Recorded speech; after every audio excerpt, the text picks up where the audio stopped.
All right, welcome to the I Don't Know Shit About Comics podcast, the podcast about comics hosted by formerly two people, but now one person who doesn't know shit about them. I'm Brian, and I've got three lovely gentlemen with me tonight. I have Brandon from Apollo City Podcast. Hello. I've got Josh Jones from Epic Nerd Time. What's up, and everyone?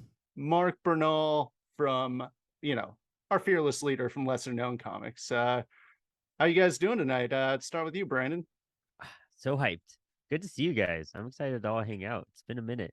And Josh, good to meet you. Pretty hyped to mingle a little bit more besides, creeping on each other's stories on Instagram. So Of course. The last time I saw Brandon, we were kind of in another dimension. I don't know if you want to talk about that. Yeah, I mean, actually, just don't implicate me. Yeah, Mark was not there, nor the host of that event. So,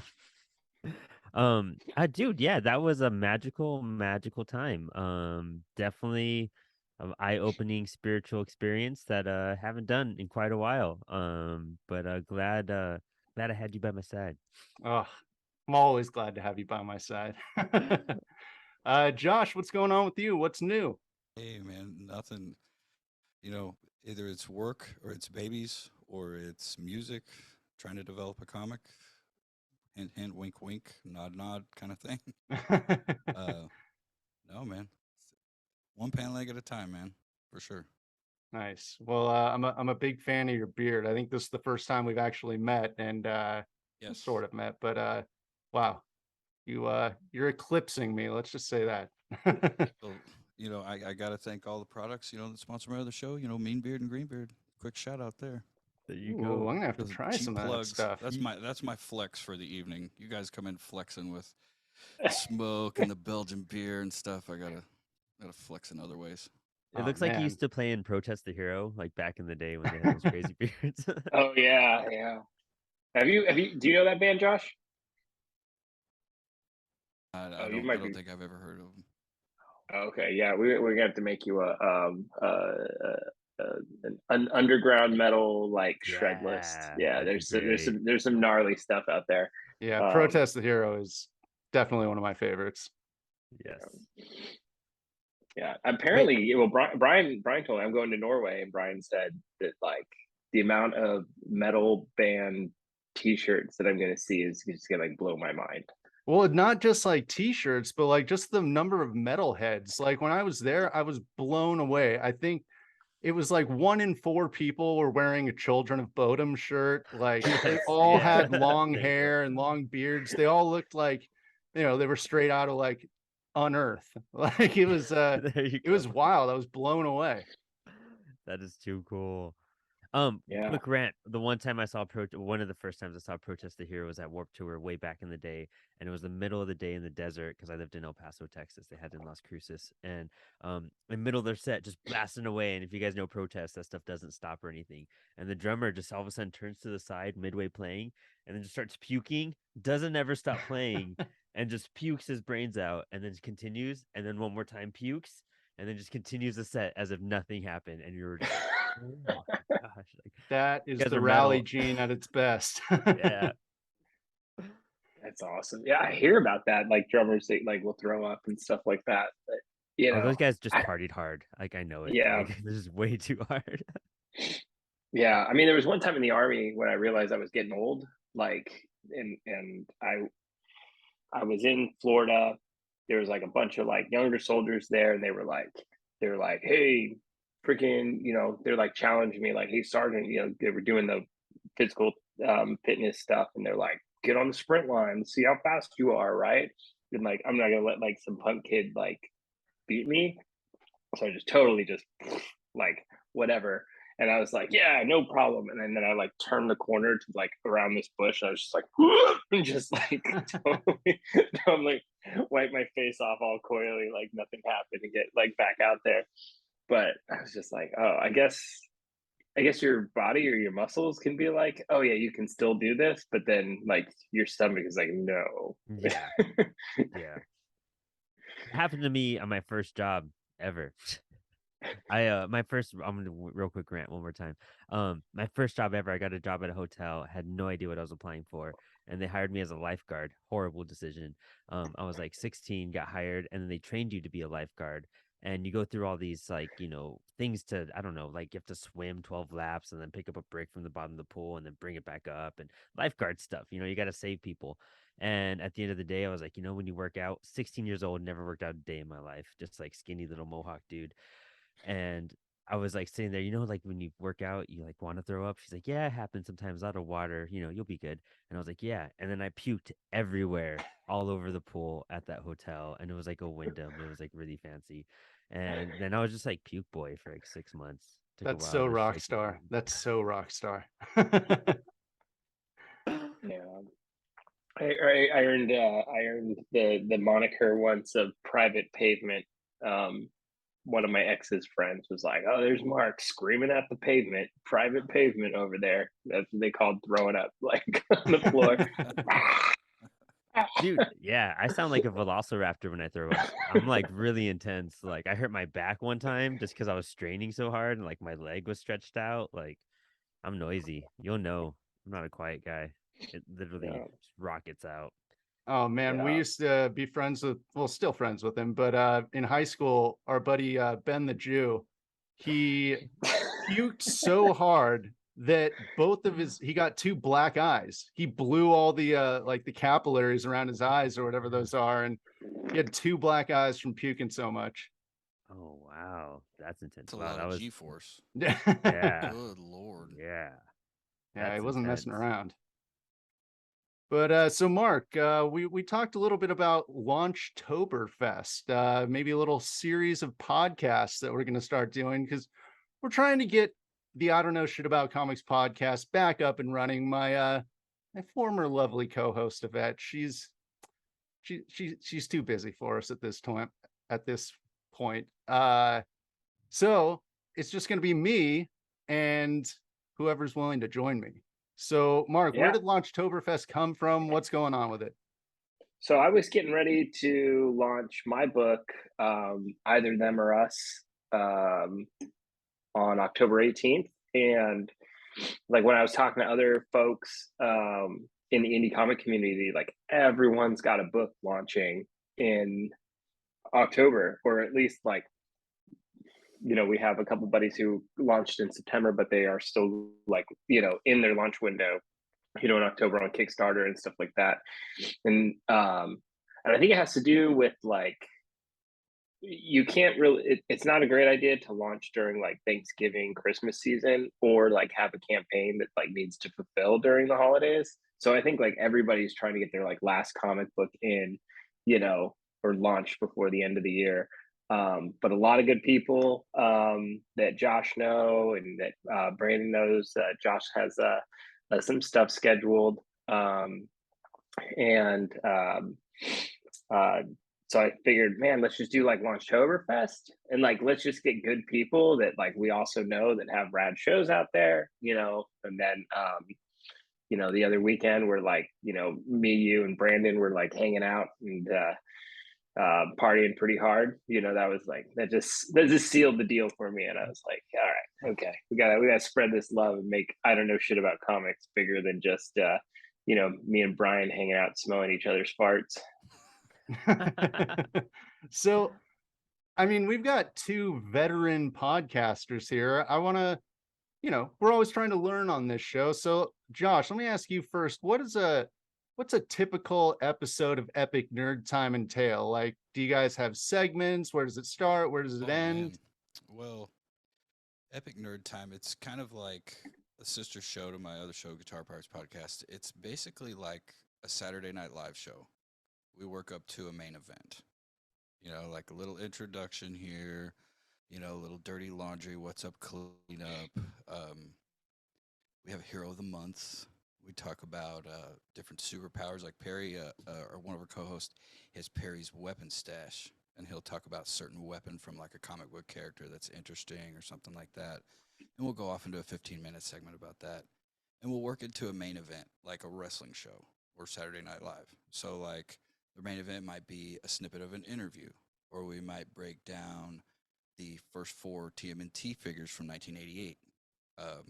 First show we broke down the 91 Toy Biz X-Men toys. So, it builds, it just ebbs and flows, grows and builds. It's a monthly show, so I try to stack some interviews as well in between there. So I think obviously a good premise because I'm already interested. What's the craziest weapon that you guys have broken down and learned about? Oh man.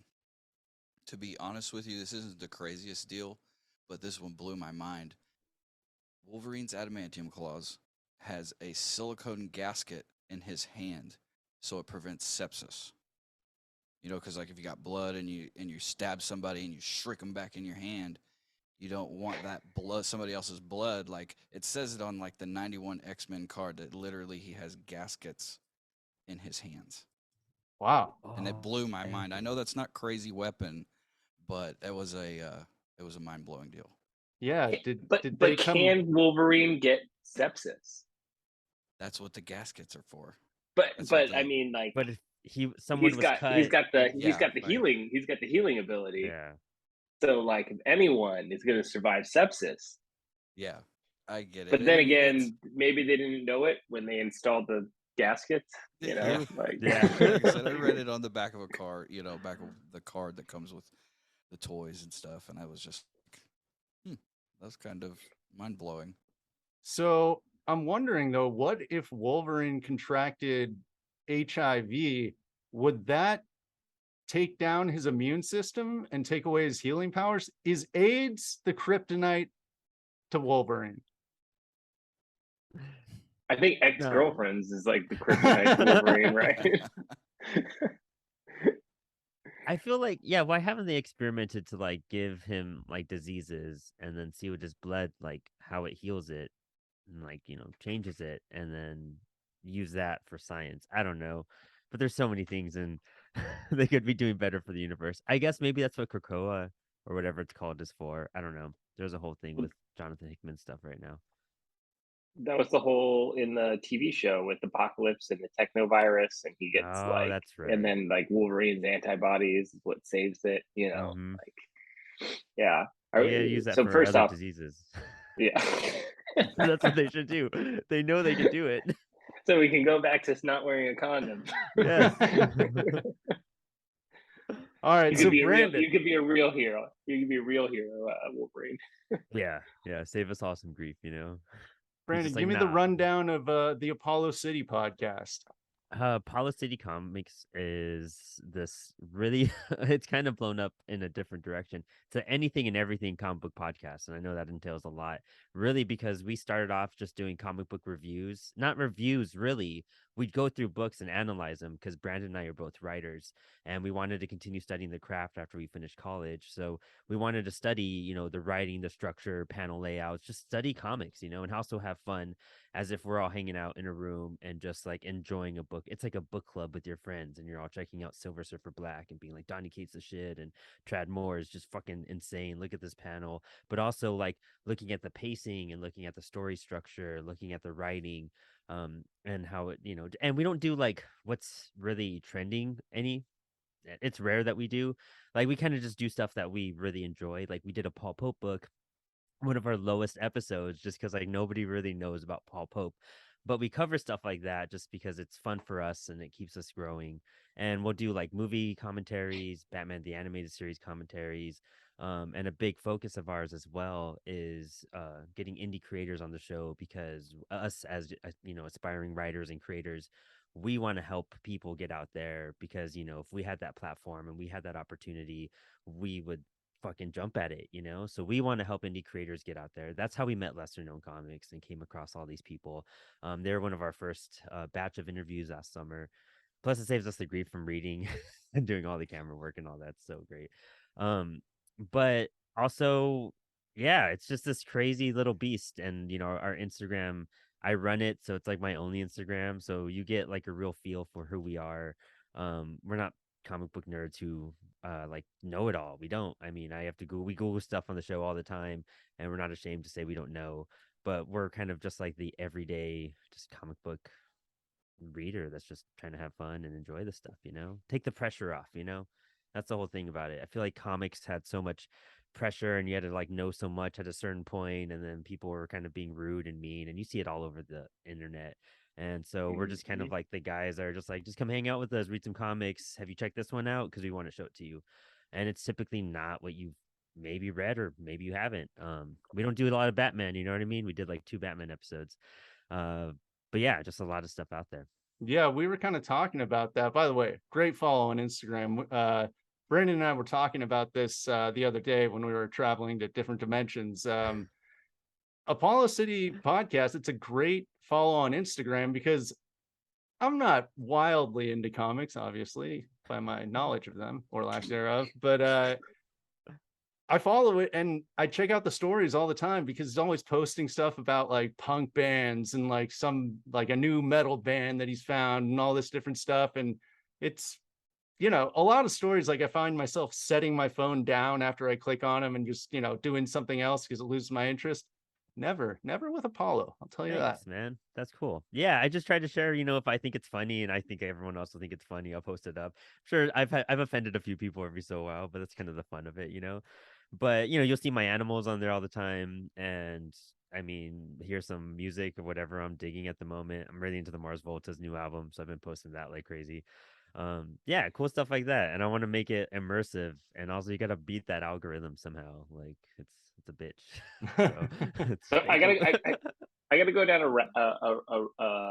a writing rabbit hole really quick, because as a as a fellow writer, Brandon, and to bring up something like Josh sent me, and it's funny that you guys do like a weapon of the week or weapon of the month thing, Josh, because you sent me the thing with the ray gun, and which it always blows my mind, like as a writer, to see other people's processes, um because Gabe from Digital List of Doom told me, like, it was actually about a year ago, he was talking about Gotham City is like Gotham being like a character in of its own, like the amount of time, like the amount of rich detail in that.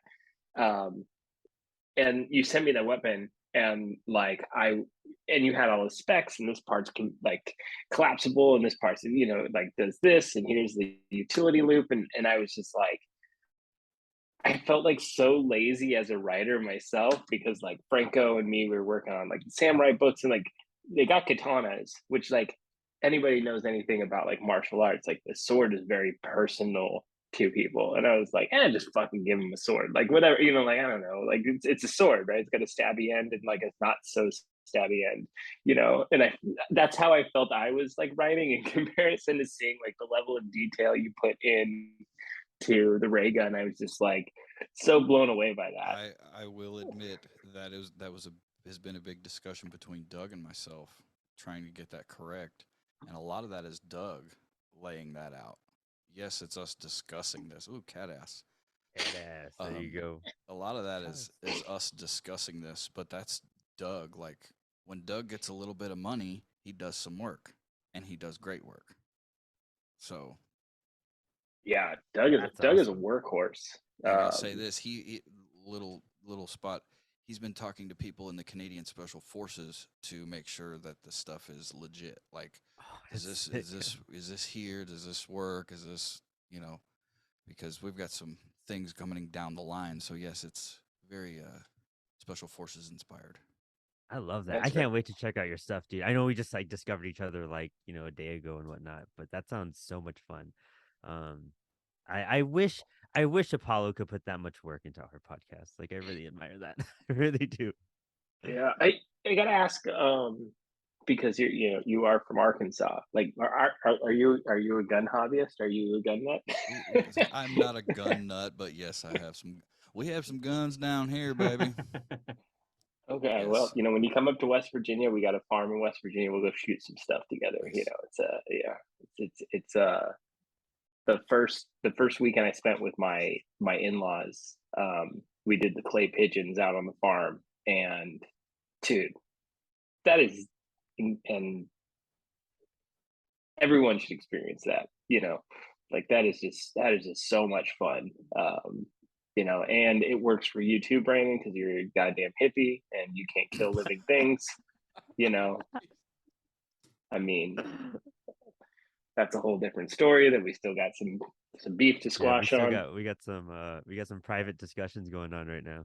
Some Just Okay. make sure it's not renegotiation. vegan. I gotta get Josh and Brian your opinion on this. Okay. We're at the convention all weekend, like me and Brandon, or not all weekend, just for the day or whatever. And he's like, hey, you know, I picked the place we're gonna eat. It's awesome. Here's the link, here's the menu. I look at the menu, right? And it's like, oh, it's got things like Philly cheesesteak on it. And I was like, oh, okay, cool. Yummy, yummy, you know? And like we get there and the Philly cheesesteak has neither cheese nor steak in it, you know. And I felt like it was such a bait and switch. Like you gotta let you. I mean, you know. I found the most convenient place for me to eat. That's what it was. That's what I look for. That was my I search. mean, I mean, I know you pretty well, but I don't know you well enough to be like, what the fuck did you just bring me to? Like, Dude, sometimes you just gotta let it hit, man. Yeah. You just get it in there and just let it hit. Was it any good though? I ate it all. I was just high and hungry. And I didn't even give Mark a chance, really. I was like snacking on it in the car. And then that night, and then the next day when we were driving back, I didn't even offer any. I just kind of ate it all. yeah, it's It's times really like that good, though. times like that I wish I could smoke weed because yeah, you know, that I probably would have enjoyed it. Yeah, probably. lot I more- guess that might be a lot factor, more. too. So like with a Philly cheesesteak though, like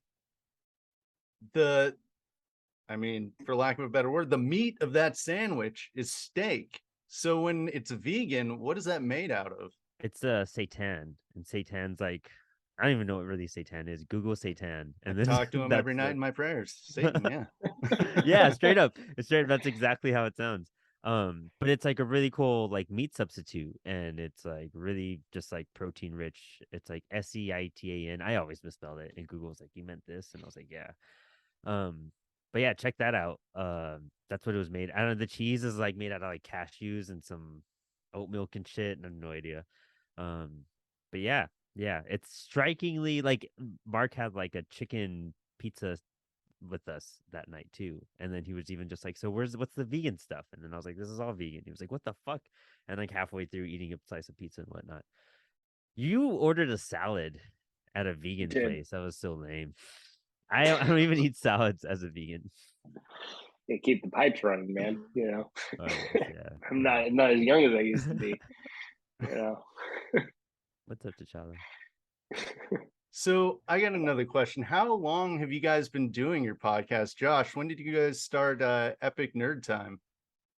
Well, actually, Epic Nerd Time is born out of the Guitar Pirates podcast PirateCon that we did for Lesser Known Comics last year, and we'll probably do again this year, second annual.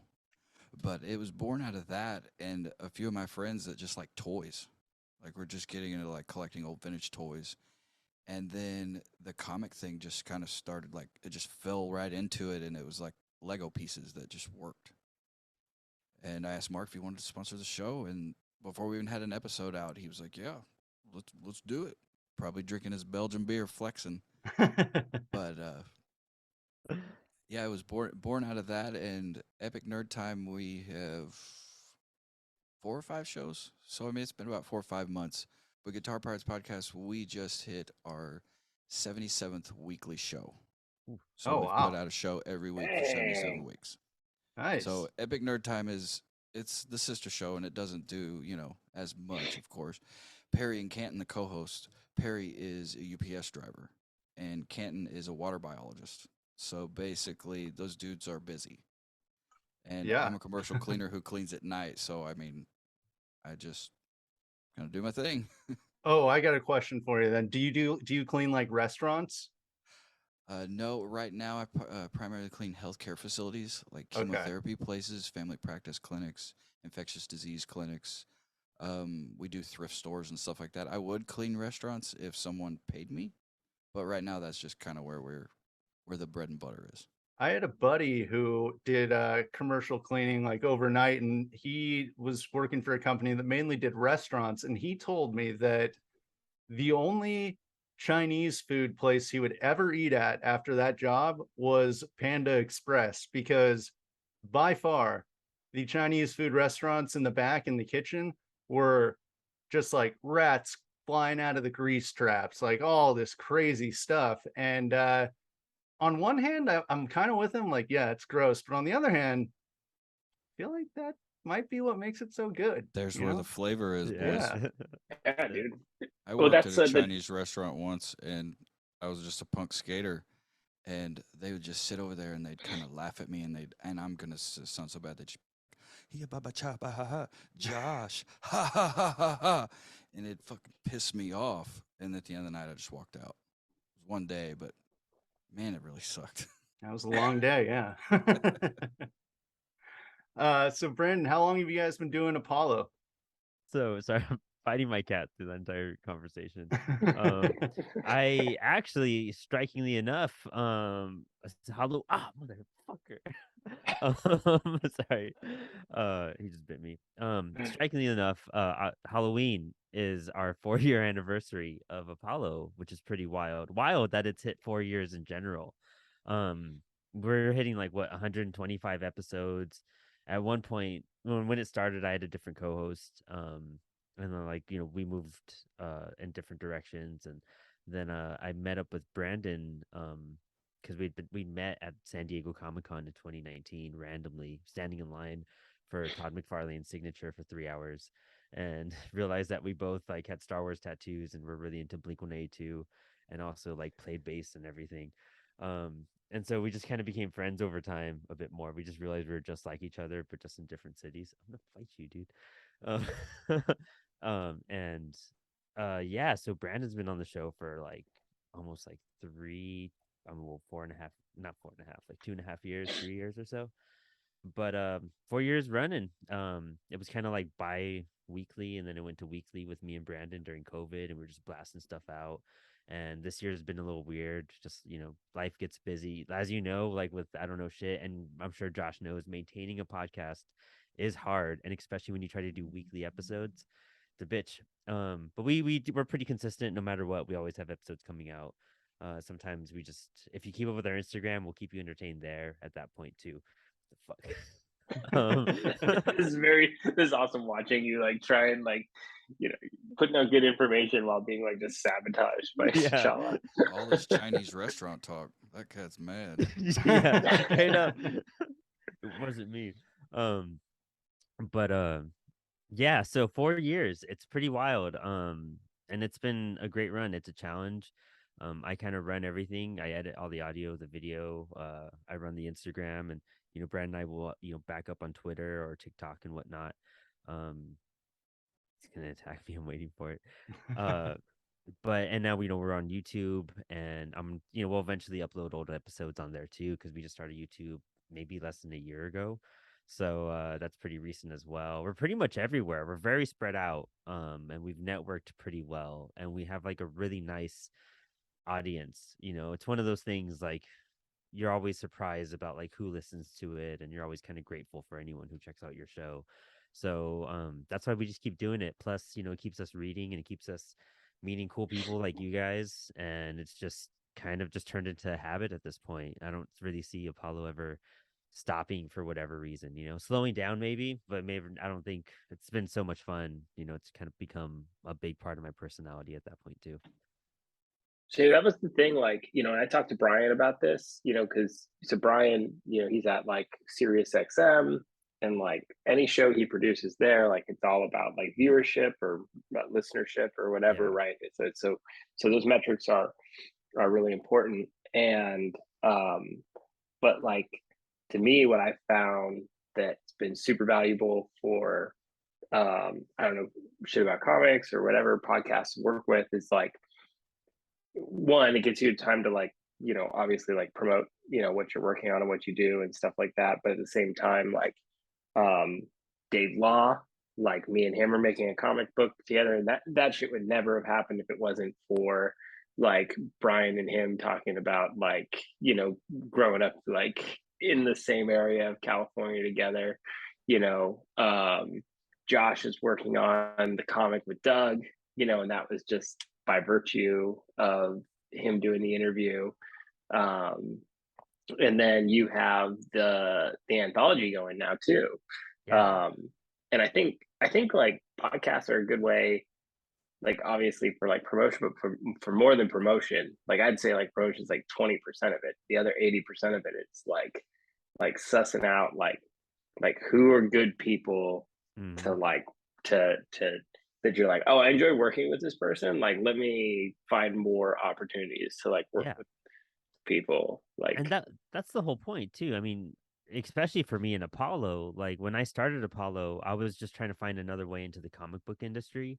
I had been doing comic book journalism for a while. I was writing for websites. I was doing stuff for like Comics First. They were a big New York website for a while, and they sent me to like New York Comic Con to interview like celebrities. Like I've talked to like William Shatner and Elijah Wood and everyone from Batman the Animated Series, and that was like my way to like meet comic book artists and people and see the industry and try to get into it, and then that website fell apart, and then I moved on to different ones, and it just didn't have the same vibe. So I was like, well, maybe I can do something like this myself.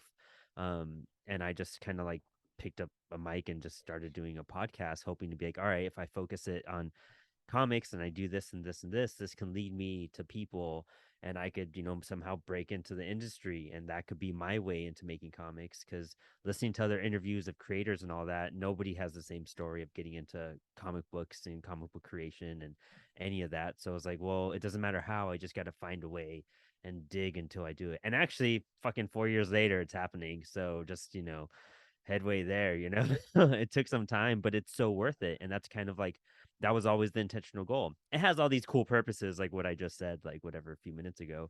But the main goal was always like, I want to just find a way to make comics. And that was it. And so I'm finally gonna do it.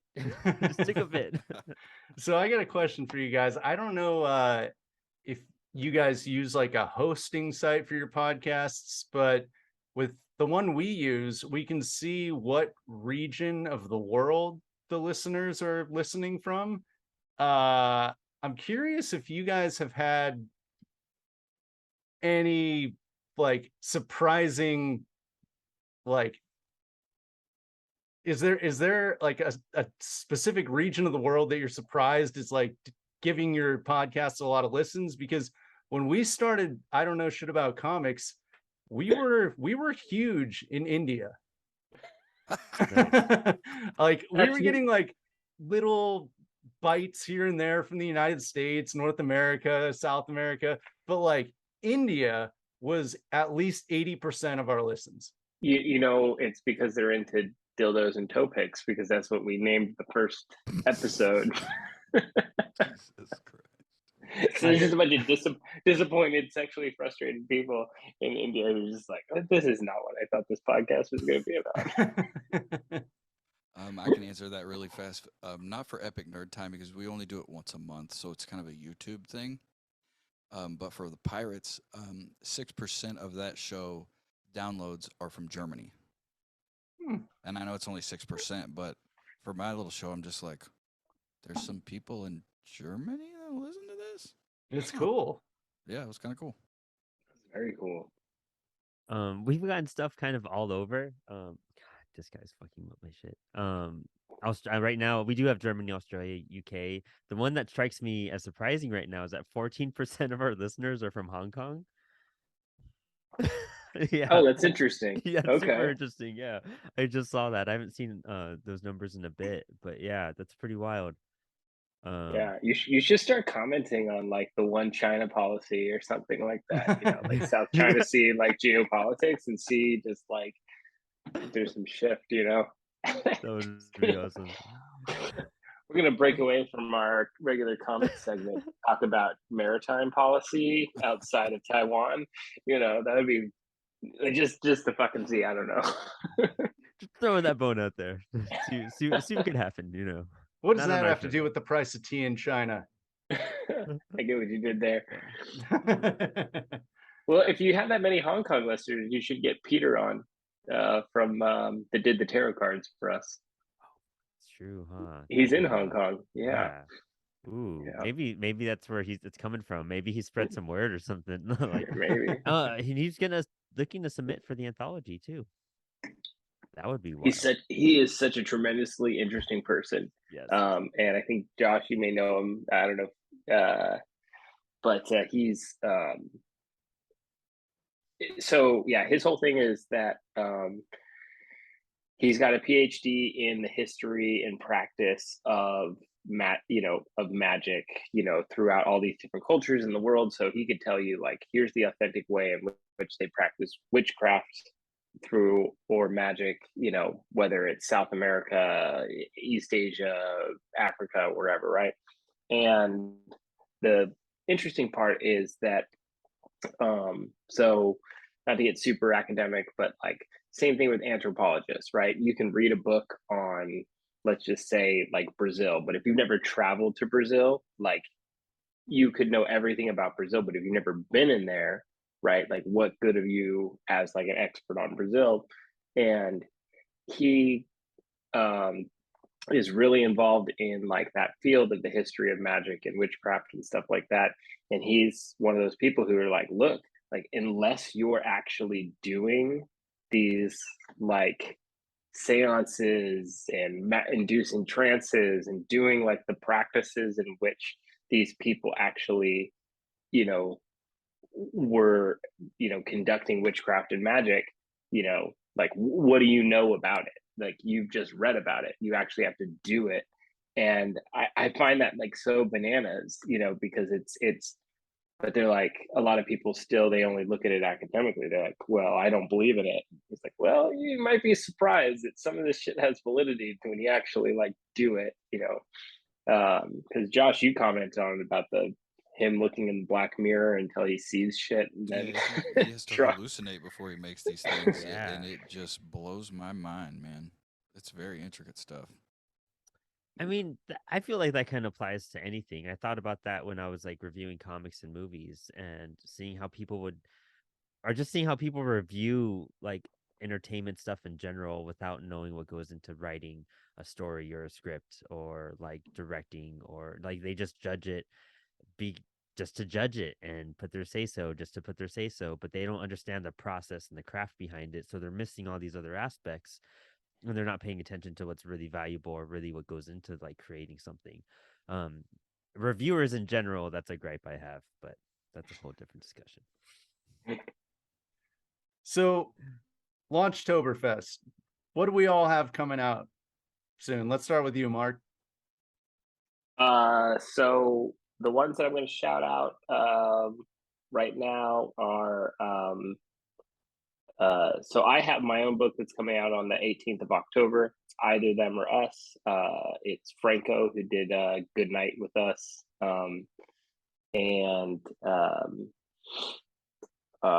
So this will be like my first full-length comic that I've ever done, because I did all these minis that are spread along like the lesser known universe. And then the cool thing about this book is, Franco, who's already done 2 like shorter books with me, so he's like at this level of comfortability where I gave him the book and we were working on it, and he just all of a sudden was like, hey Mark, like, just totally like nonchalant. He's like, hey Mark, I finished the book. I changed the ending. And I was like, you did what?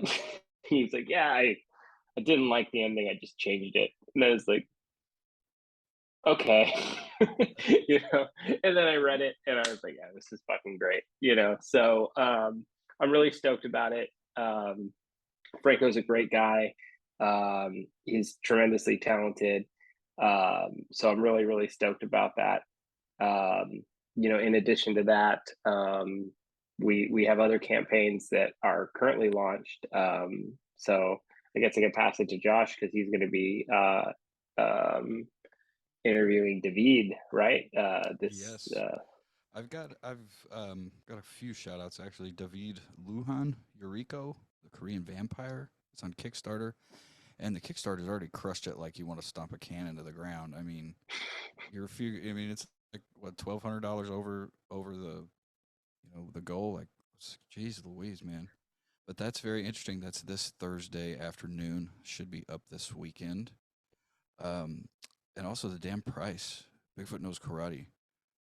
Oh, And yeah. he's a fellow bluesman. And if you don't know, like the titles to his books are old blues songs.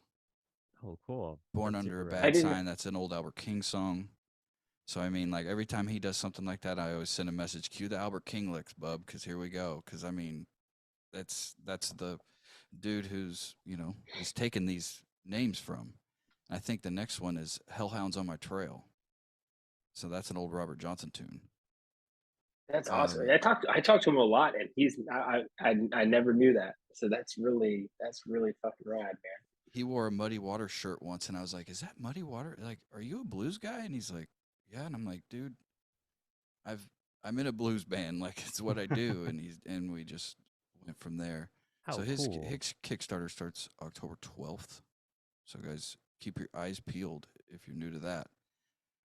Also, Yeah, I well, want to shout out one guy that I don't know if you guys know much about, but it's Dismay Comics or Dismay Comics. yes, His name's yes. Brandon Yeah. Ingram, and he's Yeah. coming on the show later this month. I think it's the 17th, coming on Epic Nerd Time.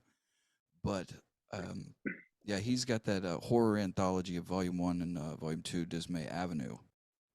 He Mhm. also has Gallows Man. I don't know if you guys seen Gallows Man, but it's like an old Silver Age, Golden Age story about a guy who hangs people, and his sidekick's called Noose Boy. And if you ever read it, man, Noose Boy is a vibe. But anyway, Dude, his Kickstarter starts, I believe, October 11th.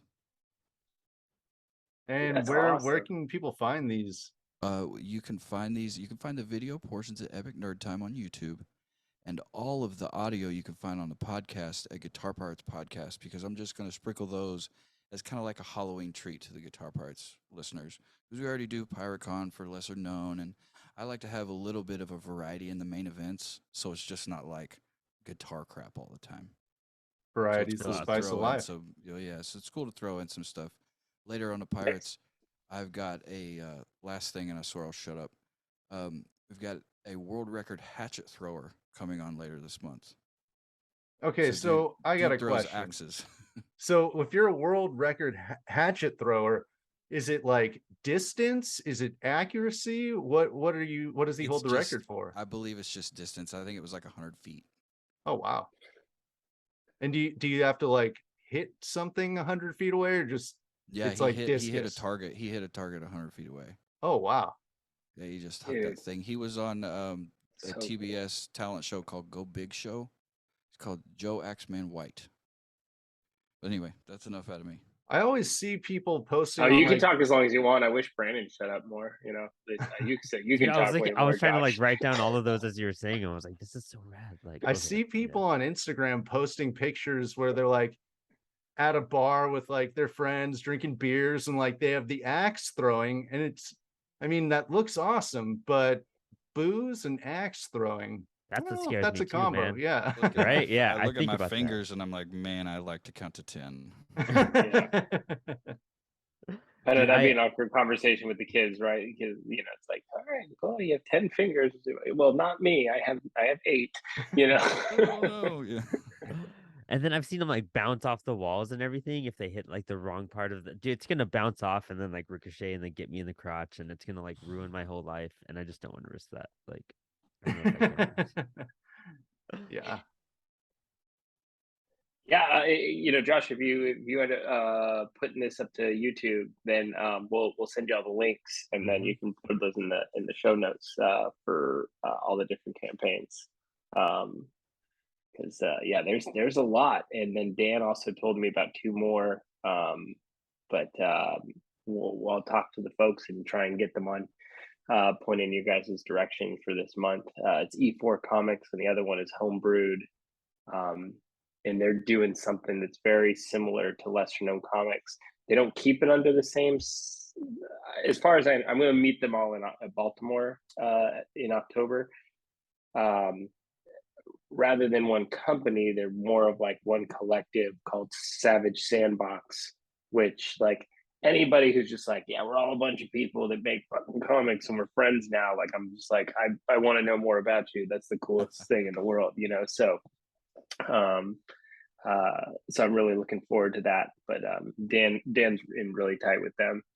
And yeah, that's really cool. Dan's one of those people um, that kind of gave me a kick in the butt at Houston Comic Palooza, where he was like, "Mark, you need to do more conventions because like this is what it's about, like hanging out and having some drinks afterwards, you know, bullshitting with other creators and stuff like that."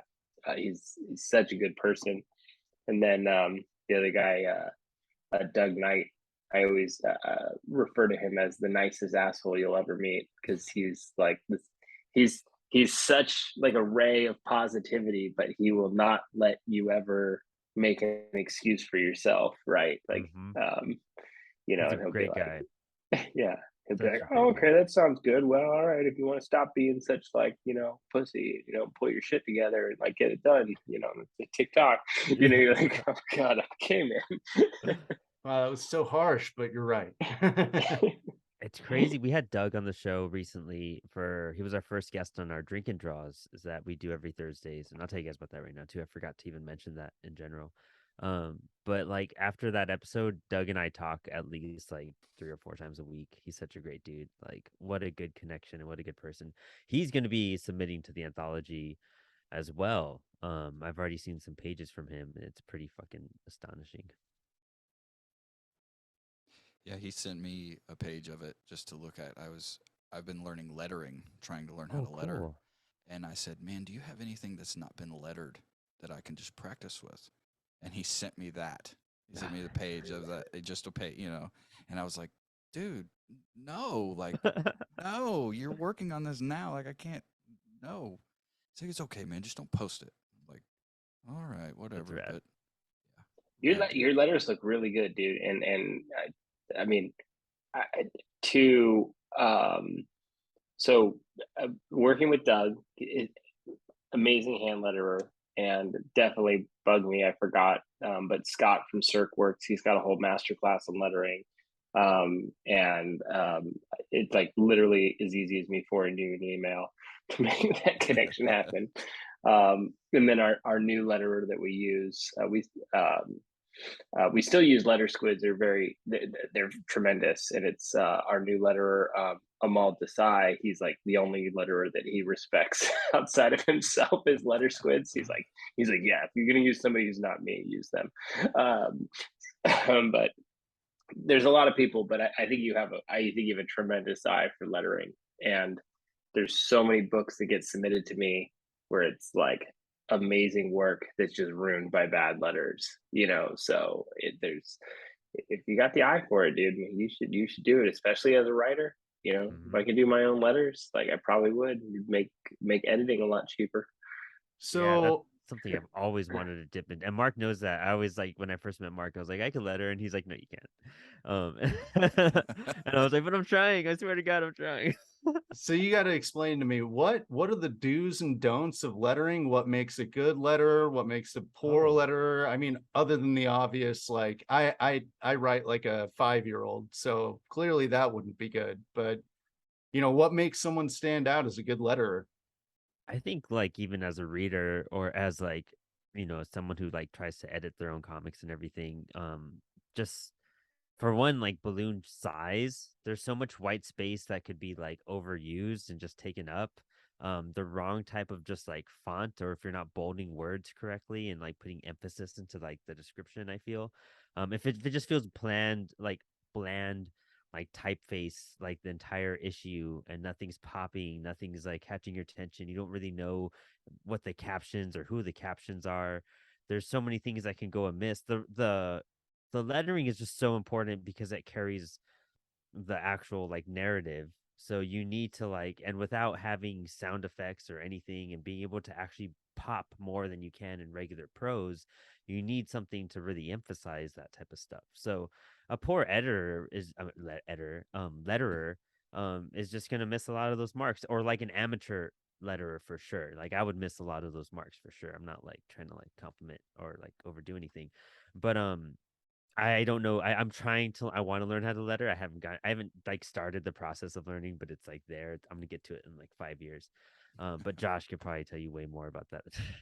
Honestly, I've got into it from a kind of like a kids app on the iPhone at first, and it just had like little bubbles and stuff. And like a $4 app, and then I stumbled onto the Procreate app for iPad, and I asked Doug, I was like, "Have you heard of this? What's up?" And he's like, "Dude, I do 95% of my stuff on this thing. You're fine. It's good." And a few YouTube videos later, like in a few hours of holding my toddler or my newborn in one hand and an iPad in the other, like I made a bubble on a page, and I was like, "Oh, well, holy shit, I can do this." And then I can't. It's basically just for a beginner like me. I just take some fonts and chop it up and distort it and warp it and let it rip. I Oh, mean, cool. there's no. I mean, I can't draw to save my life. I'll Same. admit that I can't draw and I can't sing. Same. So, you know, We got to network. You got to give me some like amateur lettering lessons at some point. You gotta come to the show and just teach me some shit. That'd be fucking cool. I will send you the link for the just the Comic Maker Lite app. That was the first one that I used. Just kind of got me interested. I do like action figure comics and stuff like that. Oh, So, cool. That's yeah. rad. I could do that. I got some cool toys. Oh, Mark's muted. He's been muted for a while. We haven't told him though. It's better that way. Yeah. So I'll give you two examples, Brian. So Jade Louder, he's new to lesser known comics. So he's got these shorts. It's a horror show. It's an anthology. It's launching number 2 in November. But the whams, and the screams, like like so. This guy does it all by hand, which if you got good penmanship, it it fits in with the actual art, so a lot of people, though, they don't do hand lettering. They'll use digital, which is totally fine, but the problem is that art is done by hand, and if your letters are done digitally, if you don't do something to bridge that gap, it looks out of place, Mm-hmm. and it's the reader won't even know.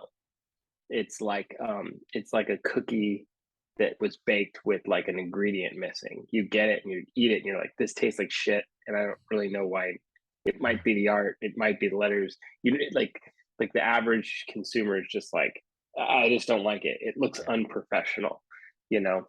And to what Brandon was talking about with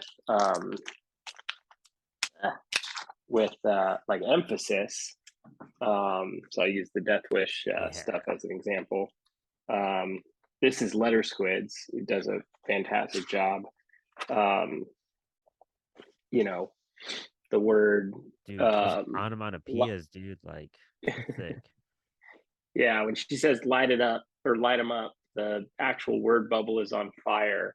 When she says like flamethrowers, like that's a big word. So it actually says flamethrowers. And then the rest of her sentence is just like a traditional word bubble. This one right here with her saying stand back, because you shout stand back, it should look different than the rest of the word bubbles.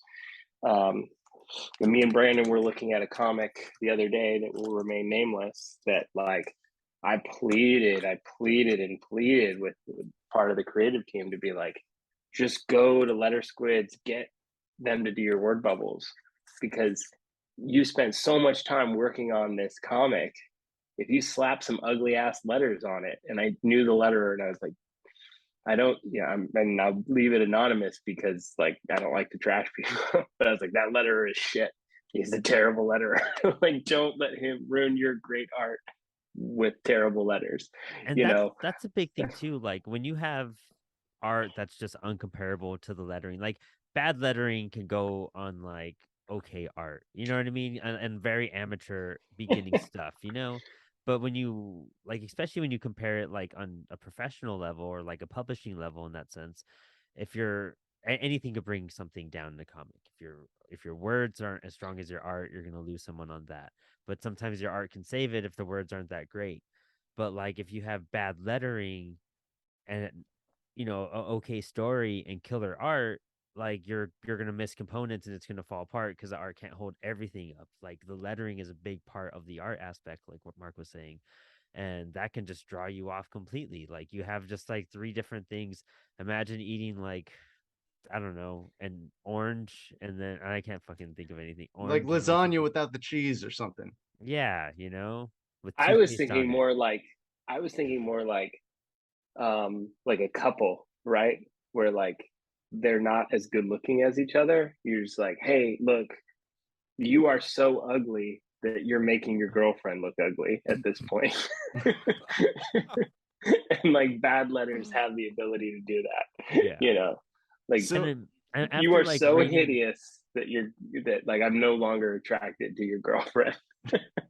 and like especially now, you know, in modern days, like Todd Klein like really revolutionized lettering, like with Sandman and whatnot, and what he was doing, you know, at that point. And I feel like if you're gonna have a comic like that, your door is so open of what you could do. You know, back then it was all by hand, and now it's just like you have Procreate that you could do that on, and I have Procreate. I should be doing that shit. And then you could be doing like you have limitless like abilities to do it great. Like just work on it more to make it great. Um, and when especially if you're just trying to balance out that story. I mean, I'm gonna suck if I'm gonna write if I'm gonna letter something. I'm gonna do a shitty comic that I probably drew because I suck at drawing, and then put my shitty lettering on it so that you know it's all kind of shitty. And then that way it's like, oh, this is all shitty in general. It kind of goes together. That's when it's okay. But that's how I'm gonna do it.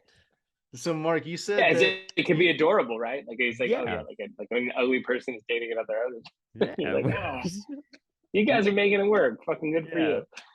Does it Mark, sound terrible? Does that terrible? you said that when like it's not bad when people go digital for their lettering, but since the art is all done by hand, you said sometimes something is lost if there's nothing to bridge that together. What are some ways to bridge the digital lettering with, you know, hand drawn artwork? So what Josh has a really good eye for is that he distorts the letters, like he was talking about that earlier. Like, so you know, you have like the default settings of like a certain font, but then you distort it, and you distort it in a way that's similar to, because all art is not a perfect representation of like, you know, taking a photo of real life. It distorts certain types of things, and there's certain types of themes that um you know, people maybe make their characters taller, or maybe they make things darker, or maybe they you know, use a lot of curves, or maybe they use a lot of sharp lines. So in the way that, you know, and Josh may not know it when he's actually doing it, you know, what he decides to distort the letters to stay similar to those themes of what the artist was doing. um, and it's something that's more of an art than a science. You know, it's just you either see it and you jam with it. It's probably if I was to go out on a limb, like Josh is probably very good at um, you know, just jamming out like as a musician, right? Like seeing what somebody else is doing and being like, well, this is the thing I have, and I'll try and make it fit into what you're doing. Um, and it's a weird part of your brain that's I don't necessarily think can be taught. Yeah, it's kind of like when you play blues licks over pop songs. It, Yeah, there you go. if you know the key, it's like it works and it feels good, but it's like, what in the world's going on? But yeah, it's cool. Or it's like honestly like in a really clear way for anyone to understand too. Like it's just like bad CGI or just like CGI that you're like you should have just used a prop, dude. Like you would have used a prop, it would have looked so much better. It's like seeing Yoda digital when you're just like you have Frank Oz, guys. Like just use Frank Oz. Don't go digital with Yoda. You know. Um. Yeah. Lettering, fucking wild. In a weird way, it's also kind of like it's how it talks to you. Yeah. Certain bubbles emote, you know, whether you're thinking to yourself, whether you're yelling. You know, it's kind of like it's how it articulates. Mm-hmm. Kind of like good lettering is going to be somebody who can, you know, convey themselves properly, can articulate, can, you know, make you understand and give you that visual aspect. And if you're a bad letterer, well, then who wants to fucking read it anyway? You know, because I mean, it can give or take. Mm-hmm. Yeah, And I then like imagine with lettering, like if you want more emphasis on a specific word in the sentence, you could make it all caps, or you know, sort of what you would do with like texting if you want to add emphasis to something. So I guess you can add like some flair, your own personality to it a little bit. Yeah, What- like the what do they one call that? Bold, italic, and italic bold. Yeah, yeah. It's kind of even more with that letter squids, they actually like on the word like flamethrowers, he like Mhm. put flames around the letters, you know, and not even in like a cheesy way. It just looked like, you know, because you'd be like, if you were talking to a friend, you'd be like, these motherfuckers have flamethrowers, right? Like how, you know, and you need a letterer who will talk it, you know, like the same way. You know, and it's a visual medium, you know.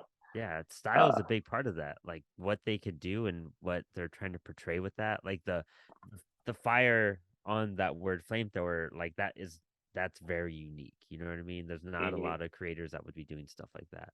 And it's just like I don't know, some letters I feel maybe like would just be really good at sci-fi, really good at horror, and there's like different things you could do with those different genres in that sense to specialize in. Um I have nothing else to say about that. I ran out. I'm not gonna do Yeah, it. it's also like and it's such a collaborative process because like you want to work with the worst thing any artist or anybody who's working with you is going to do is tell you like I'll do whatever you want me to do, because like a good letterer would be like, yeah, there's just too many fucking words in this bubble, you know, like Yeah. edit, bro, like, you know, you you it's gonna look stupid like if I put this all in a word bubble, you know, like because I think a lot of times any of us have been in that situation where you turn the page and you're like, that's a lot of words on this page. Yeah. Like the story has to be good enough to be like, well, I want to know what's in these bubbles, Mm-hmm. you know. Yep. And it's a strange, fun dance to figure out, you know. Yeah. I'm thinking like analogies with chicks again, like being like, you know, like what other conditions have to be right where you're like, I want to hear all the words that are coming out of your mouth, you know. Yeah, all the ones I'm thinking of are wildly inappropriate. There you go. Well, if you have the hook, that's part of it too. We talk about like that turn page reveal and everything, and like what cliffhangers are. Mm-hmm. Like it came out of that bathroom at Andy's bachelor party. You guys don't know Andy, but Brian does. Um, I walked out of the bathroom, and the chick said it was a stripper, and she said, "Do you know this place is haunted?" And it's like that is such like it's almost like clickbait, right? Like it's like I need to know what else comes in. It's like, tell me more, you know.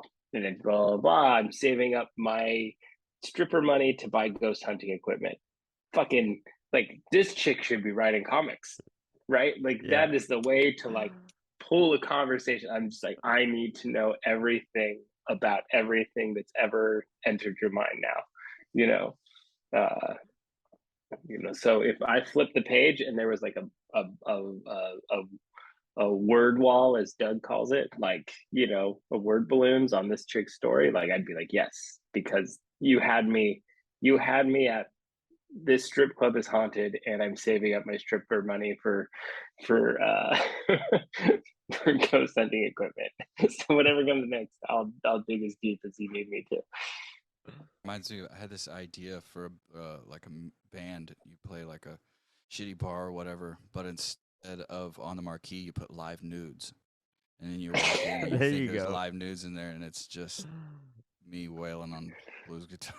Yeah, there you go. That's what I want to see. That's a It's a good great gimmick. band name. Yeah. Yeah, live nudes. Yeah, there you go.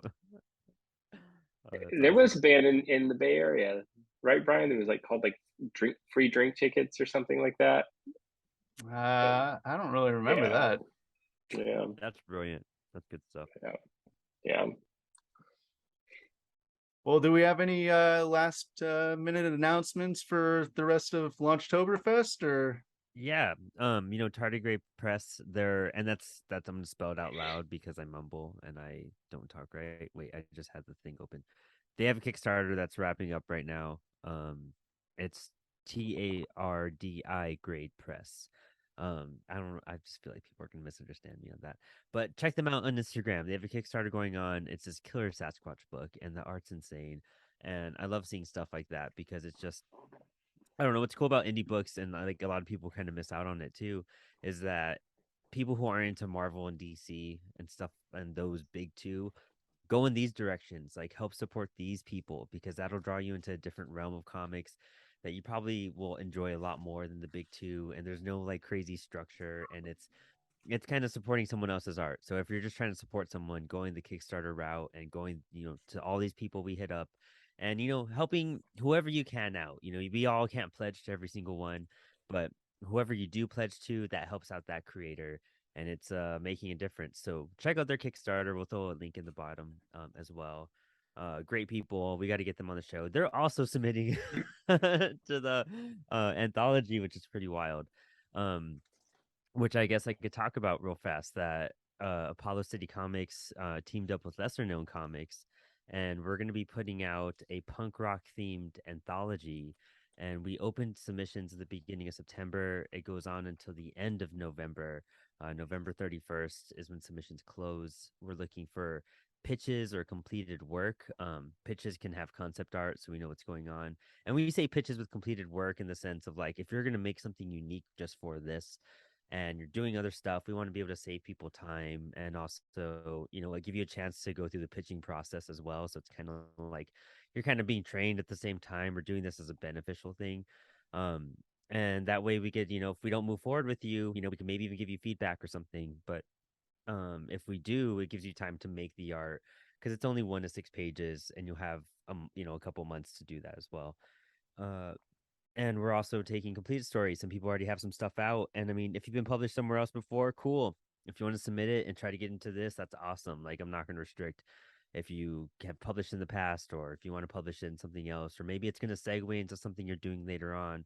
If it fits into the whole punk thing, that's what we're looking for. And by punk, we mean, I mean, I'm not going to tell you what punk rock is. That's the whole thing about it, too, because I hate people who are just fucking growing up and saying that you're not punk rock because you're not wearing the studs and the like patches and everything going on, and you're like, I'm fucking broke, dude. I don't even know where to get that. My dad takes me to like Walmart every like I don't know what the fuck.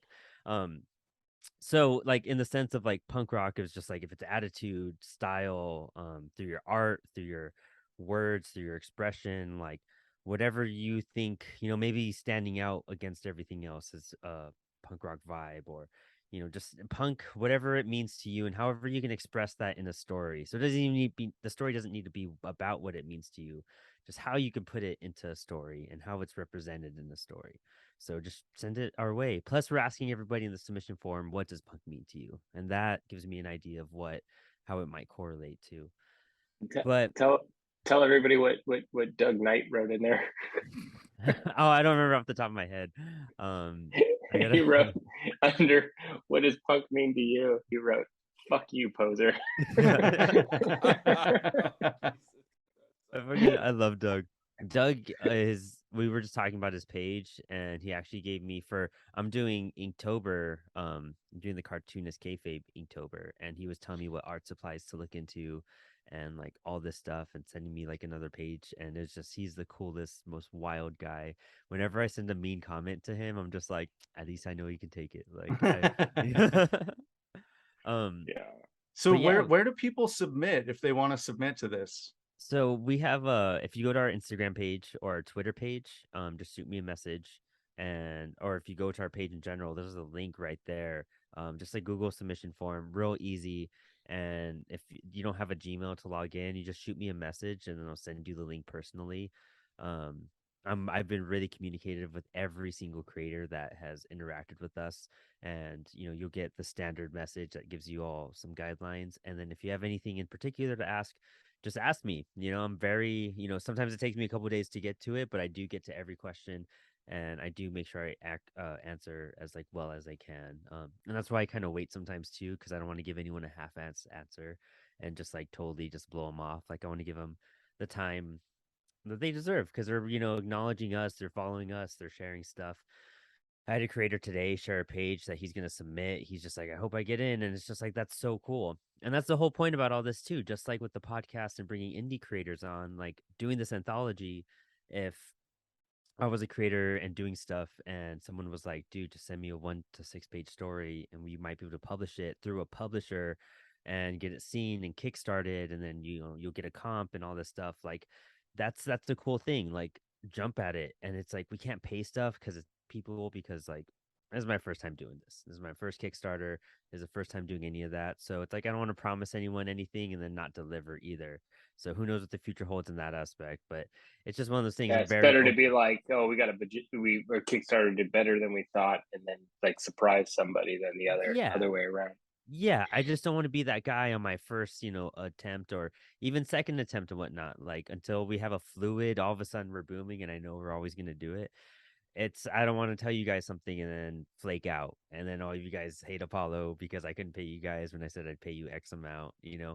Um I just like a lot of people, like I'm broke and I'm just like, like I work my day job every single day to get through. This is all a passion project for me. And this is what I do in my off time. I get off of work and I'm just gonna try to like go through some missions, talk to you guys, set all this up. So it's super exciting. It's super fun. Um, and I'm super forward about all of it too. So please shoot me a message if you have any questions, if you have any concerns. I always try to find the right answer for you, to guide you through this. And And why don't you give out your Twitter and Instagram? yeah, check out. I think my Twitter is Apollo_City. I want to say, or just maybe if you Google Apollo City Comics, it might pop up. But Apollo City Comics podcast is the Instagram handle, so you guys could check that out. That's the most active place I am. So if you really want to have my attention, I kind of just use one app because social media is a bitch, dude. Like, And if you really want his attention, DM slip a nude in that DM, yeah, hey, actually, listen to our submission episode. We actually have a whole episode Brad and I did a couple weeks ago where we talk about the anthology and what it's all about, and really intricate into it. And our only rule was no dick pics. So that was very clear on that episode. I mean, that's how I Um, got your attention. it's a different relationship, All a right. good guy. And then it's going to be cool because Apollo's doing a bunch of stuff right now. Aside from this anthology, I'm launching my first comic right after that, Teenage Babylon, and I'm not going to give too much detail since it's like still underway, but there's going to be a story in it in the anthology, just a quick short story just to lead you into stuff, and then we're going to have a Ash Can come out, and then issue 1 shortly after that will be kickstarting all of that. So we'll have continuous announcements, and the way this anthology's turned out, maybe we might have more than one volume. So Apollo's gonna be busy as hell next year in general with asking for money. I mean, you did. It's amazing how many people I put that piece of advice out there. And I apologize with the crying baby in the background. But yeah, it's such like a solid idea to do. You got a punk rock themed comic book that you're doing yourself, and to do a anthology related to that's punk rock themed now, so that you're gonna like create a fan base. You're gonna find a bunch of creators who like care about the same stuff as you. So by the time that Teenage Babylon comes out, like you're probably gonna meet some people who are gonna do, be interested in doing variant covers, you know, or at bare minimum, when you go to tweet your stuff or post your stuff about Teenage Babylon, they're gonna be like, yeah, I care about the stuff that's in this book, and they're gonna repost it. This is really smart from like a community building standpoint. Yeah, and that's also why like Teenage Babylon was so specific on like the story to get started on too. We wanted to find something that like I'm gonna be doing this for a while and I'm gonna be really focused on the story. So it's a very sci-fi punk rock story with a little dab of horror, like Lovecraft shit in there. And it's super personal and it's super intense. It's hard to write. It's a cool thing. And it's like I'm kind of pouring myself out to this because if I'm gonna build this fan base through this community, and they already know me through the podcast and all that. It's just another introspective into like my life and what's going on. And I think that's the cool part about it is that like if I'm going to do this art thing, it's going to be all out. And, to get that punk rock community behind it, punk rock comic book community behind it, it's just extraordinary. So there's already going to be like a connection in that sense. And it makes us work even harder to keep their attention and to keep supporting us in that sense. Josh, anything else you want to give out to the listeners? Oh man, I got a ton, man. What do you want? Who you want? Oh, Something no, clean, I'm witty? You saying want like something gay? anything you want to promote for like LaunchTober Fest. Oh, LaunchTober Fest, guys! Just check us out. Epic Nerd Time this weekend. We'll have the David Luhan interview. We'll have all sorts of stuff coming down in the month with Brandon Ingram later in the month as well. You can find us on Guitar Pirates. You can find us on YouTube as well with Epic Nerd Time.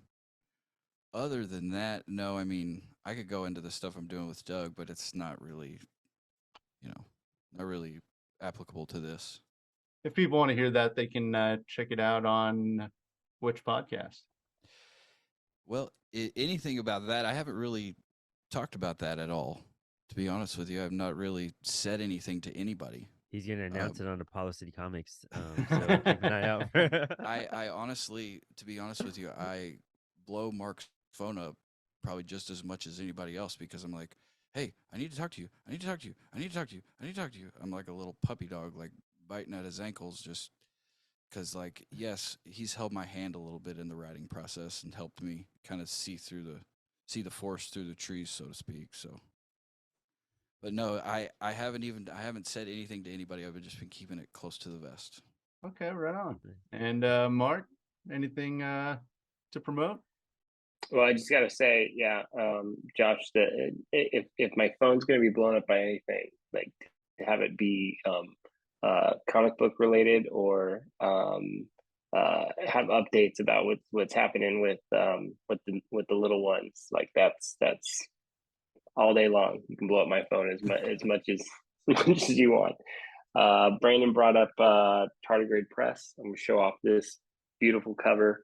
My buddy Liam Jones did this variant cover for them. It's so interesting because Liam Jones is a fine artist. Like the fine arts comics are kind of like the jazz of like the art community.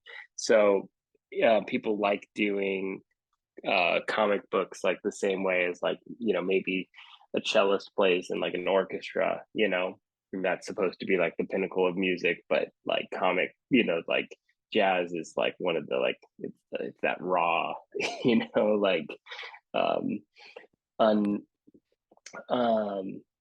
unadulterated music. Same thing with comic books. I think in the art scene. So I just had to show that off because it's just such a beautiful cover. And no, I don't think so. I'm just really stoked that the people that I love are like hanging out and breaking podcasts, on their own, and then also like now together and stuff like that. So really cool night. Really excited to keep doing comic book shit with all you guys. Yeah, hell yeah, dude.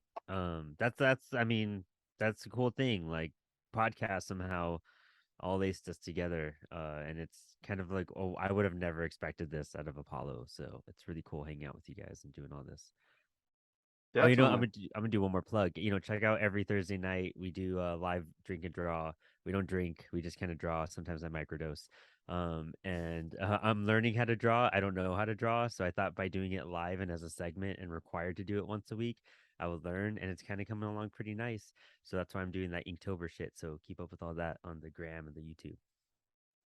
Exciting stuff. Sounds awesome. Well, that's been the I Don't Know Shit About Comics podcast. Thanks so much for coming on with us tonight, guys. And for all of you out there listening, we hope you had just as much fun as we did, and we will catch you next time. All right. Raucous crowd, I know you're Dude, Josh, your intros, like your music choice and stuff like that, are so fucking good. By the way, yeah, it's so classy. It's like going on a Johnny Carson show. Oh yeah. What are you talking about? Like the intros to the show? Yeah, you do like you get like that, like, but it's usually like something like, I don't know, like light funk. Oh, like, but it's like, yes. Hey man, it's